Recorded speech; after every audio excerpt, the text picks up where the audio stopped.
Peace, family. The other day I did a video and this troll showed up in my comment section talking about son, don't listen to this guy. Well, I take that kind of personal. I don't like when somebody outside of my people tell my people not to speak to me or not to listen to me. And if they can't listen to me, then what's the alternative? Listening to him?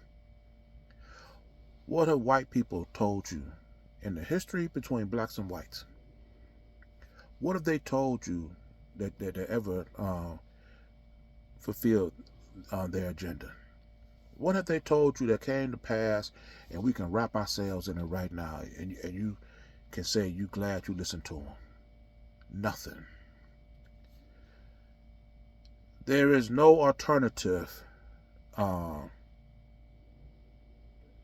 listening to white people. They will accept nothing. They want you to listen to them regardless to what. But if you listen to me, eventually we'll get to the point where we're building our own businesses, industries, and institutions, providing for ourselves the homes that we are living in right now. You'll be able to sustain it by manufacturing the goods and services that not only you need, but your people need. Can you imagine the impact that would have on racism?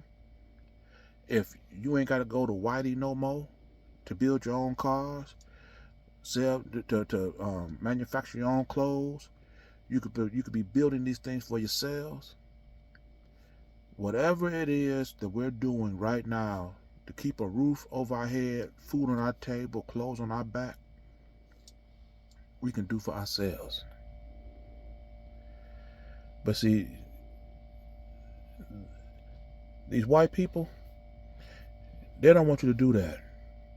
Because see, they don't ever want to see you undo all the social damage they did to you to get you to where you are right now. You see, when a person opposite of you try to advise you, be careful of that. Let me put it like this. There's a love-hate relationship between a certain set of people. I remember Britney Spears. She hated the media, but she loved being rich and famous.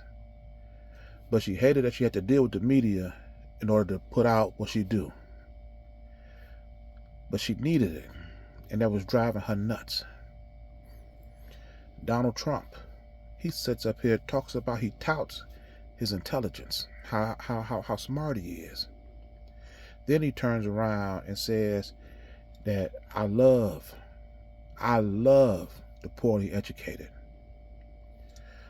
When the opposite person wants to intervene with you, the reason for that is to sustain whatever's going on. See, these white people are not going to sit up here and tell you anything that's going to undo the damage that slavery has done to our people. Because when you look at black people today, we don't function as a group. We don't respect each other.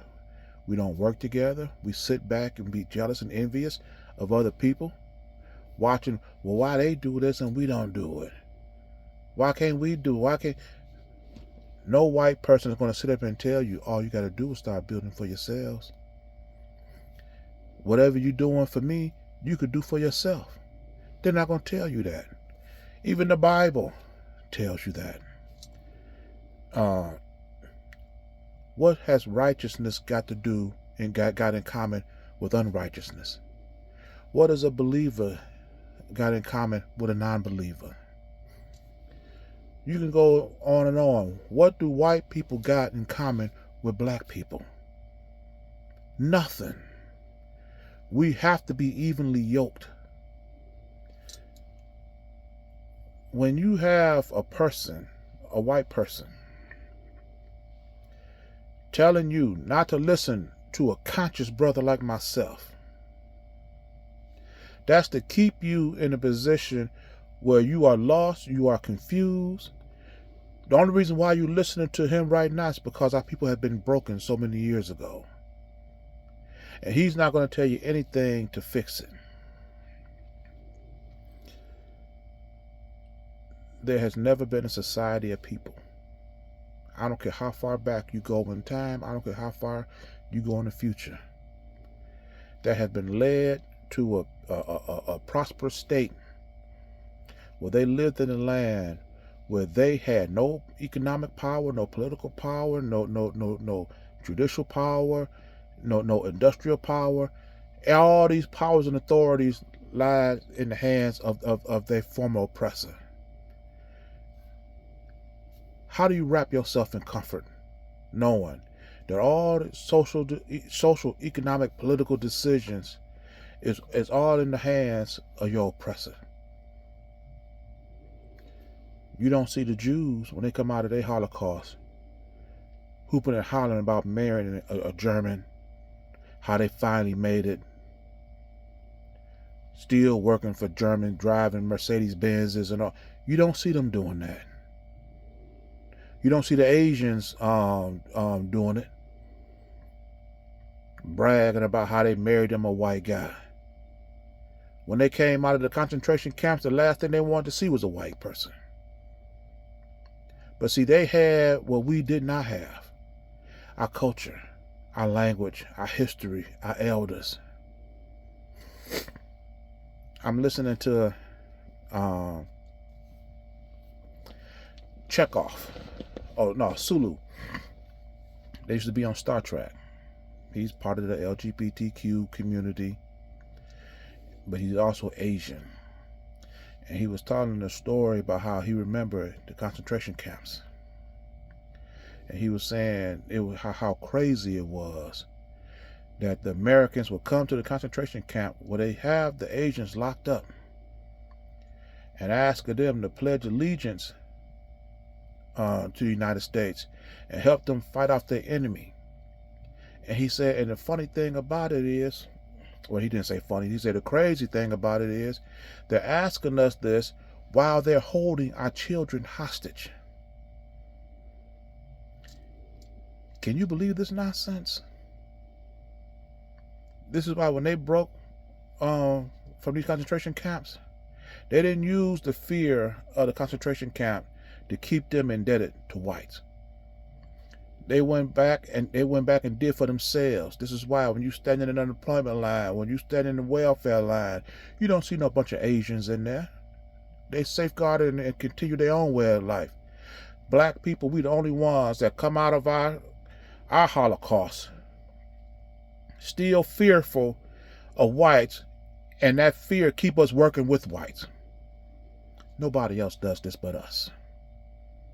But if you listen to me, we'll put a stop to this crap, and we would have self-determination over our community. We'll get our people back in order. We'll close the divide between black men and black women. Get our children back where they're supposed to be at. You listen to this white guy, you're going to continue being the people scattered around, dysfunctional, where you have a society where parents are burying their own children. We could be a part of an organization, and I'm only going to see about this, but get our people organized, strong, independent, and be the envy of the world as we were before. Keep listening to your oppressor, and you're going to continue this trend where it blur the lines between right and wrong. It's ridiculous. I mean, it's just for us to be in a situation as long as we've been in this situation and still listening to white people makes absolutely no sense to nobody but us. It's crazy.